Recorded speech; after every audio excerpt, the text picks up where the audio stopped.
My name is Medley Dorothea Liu. You can call me Thea. I am 19 years old. My pronouns are she, her, and I'm an actor and the director for the show. Hi, I'm Jess. My pronouns are she, her. I am 20 years old this year, and I am a student at a university in the far west of Singapore, and I am also a drag queen who performs under the drag name Acid Rain. Hi, my name's Tommy. I'm 39 years old.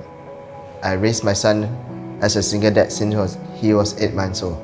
My name is KS, my pronouns are they, them, and I'm 26 years old and part of the all-trans band Short Day.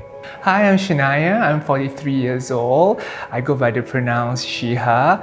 I work as an executive in an arts company. My name is Nina. My pronouns is she, her. I'm 56 years old. I'm a performer and a drag queen by the name of Nina. Hi, I'm Eli. My pronouns are he, him. I'm 18 years old. My name is Daniel. I am 20 years old and I'm currently finishing my diploma in mass communication. This is a memo from a psychiatrist from the Institute of Mental Health. It states here, this is to certify that the above name has been diagnosed with gender dysphoria and identifies as a transgender female. When I first received this, I thought, finally someone believed me.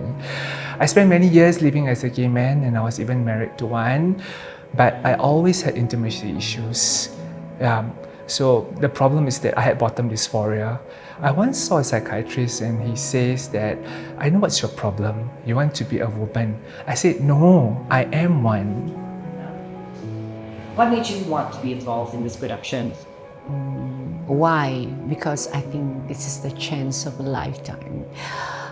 Something I've always wanted to do, but being refused because I'm a trans and there is no door for us to actually show our creativity and talent. It's so limited. Now, since I have the chance, why not? Right, go for it. I'm going to do everything that I want in my life. This is the blazer that I wore to my secondary school prom. I wasn't supposed to, but who cares, right? And this is the compression binder they gave me after my top surgery, which is also known as an upper mastectomy. It is a lot more uncomfortable than it looks. I hope that people understand that each individual trans person is not like the next trans person you see. Like, we are all individuals, we all have different journeys, and we're all, individuals, the word individual, that's us. I hope that people understand that there is no two trans person who's exactly the same and that we're just like any other non-trans person, we just happen to be trans. This is my very first telecom that I had. I think I was 13 years old. Muslim women wear this when we pray, so I feel I should.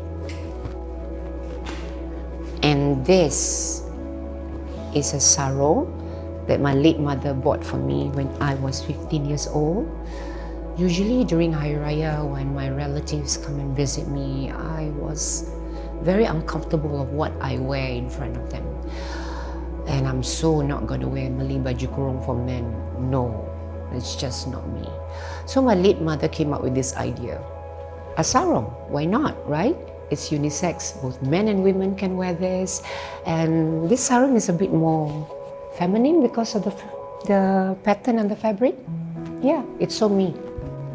Right, I think what's very important is actually the history of where we first started. We have a lot of medical professionals like Prof. Ratnam, Dr. Soy, who was actually involved in terms of the treatment process of people with gender dysphoria and trans people. We also have advocacy groups. We even have like trans beauty queens, yeah, and also the treatment process. Especially when we are given HRT, we go through surgeries, these are actually important part of our development because it actually forms our whole identity. I think that's where I want the people in the community to understand that.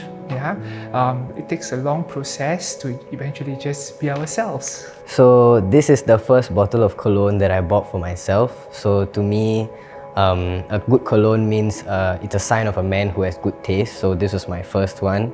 It's not sponsored, by the way. And so this is the vial that used to contain the testosterone that I inject myself at a very specific dosage. And I remember there was at some point where I went to the Guardian pharmacy to like purchase a bulk of syringes, and the cashier looked at me like as though I was like not okay. You know, like I had a very weird interaction with her. That being trans is not a choice, and there's no uniform way to transition.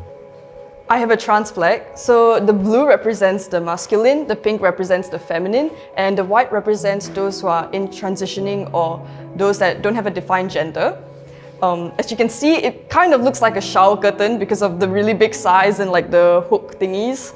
And it's also really folded because I've been hiding it in my wardrobe for so long.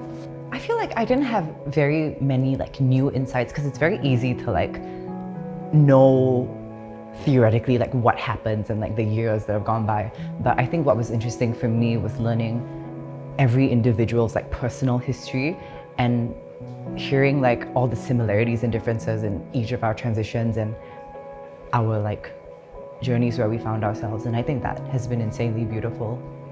Hi everybody, I have a clip pump here.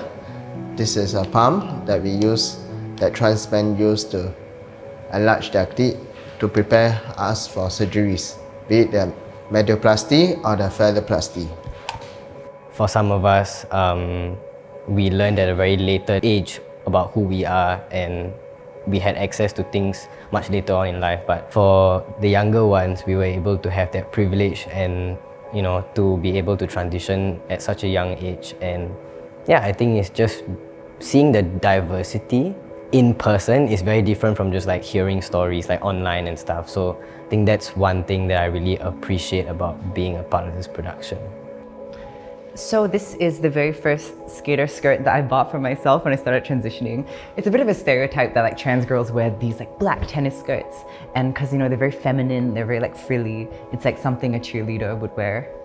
When I first heard about this project, I thought that it was like a really meaningful project because I think it's so important to hear trans voices and for trans stories to be shown to people and it's told by trans people, because I feel like it's not every day that a normal audience would come across a trans person and get to know about what it's like being trans in Singapore. This is the first bra I ever bought for myself. It is from Shein.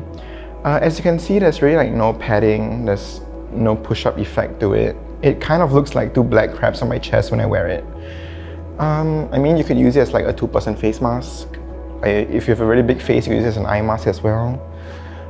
Thankfully, it was wrapped very discreetly, so my parents did not suspect a thing. I'd like to let the general public know that the trans community, we are not only from the low income or the uneducated group. Most of us are the working professionals and holding proper jobs, and we like the empathy of the community to understand us better.